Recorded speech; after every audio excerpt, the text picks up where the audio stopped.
சிறுகடிக்க ஆசை சரியில்ல. அடுத்த வர எபிசோட்ல சீதா வேலை செய்ற ஹாஸ்பிட்டல்ல இருந்து ஒரு ரூ. 5,00,000 பணத்த வந்து குடுக்குறாங்க பேங்க்ல போட சொல்லி. சீதாவும் ஒரு ஆட்டோவ பிடிச்சு அத எடுத்துட்டு போறாங்க. அத ஃபாலோ பண்ணிட்டு சில ரவுடி பசங்க அந்த பணத்த வந்து நடுவழியில பிடுங்கி சீதாவையும், டிரைவரையும் அடிச்சு போட்டுட்டு அந்த பணத்த எடுத்துட்டு போயிடுறாங்க. சீதா எவ்வளவோ போராடி பார்க்குறாங்க. ஆனா, அவங்களால அந்த பணத்த மீட்க முடியல. அந்த வழியா வந்துட்டுருக்கிற மீனா இருந்துட்டு, "சீதா என்னாச்சு? எதுக்காக இங்க நின்னு அழுந்துட்டுருக்க? என்ன பிரச்சனை? சொல்லுமா?" அப்படின்னு சொல்லிட்டு கேட்குறாங்க. அப்ப கூட அவங்களுடைய கௌரவத்த விட்டு கொடுக்காம சீதா வந்து அழுதுகிட்டே இருக்காங்க.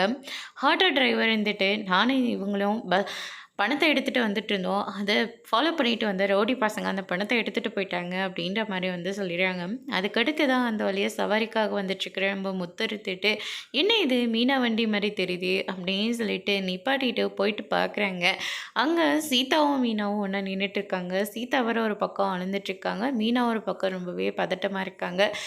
வந்துட்டீங்களா? நீங்க எப்படிங்க இங்க?" அப்படின்னு சொல்லிட்டு கேட்கவும், "நான் சவாரிக்காக போயிட்டுருக்கேன்." "ஆமா என்னாச்சு? ஏன் சீதா வேற அழுந்துட்டுருக்கா?" அப்படின்னு சொல்லிட்டு கேட்கவும், "அருணோட உனக்கு ஏதாவது பிரச்சனையா?" அப்படின்னு சொல்லிட்டு கேட்குறாங்க. "ஐயோ! அப்படியெல்லாம் ஒண்ணும் இல்லங்க. சீதா ஏதோ பணத்த எடுத்துட்டு வந்திருக்கா. அத ரவுடி பசங்க பிடுங்கிட்டு போயிட்டாங்க." அப்படின்ற மாரி நம்ம மீனா வந்து சொல்லிடுறாங்க.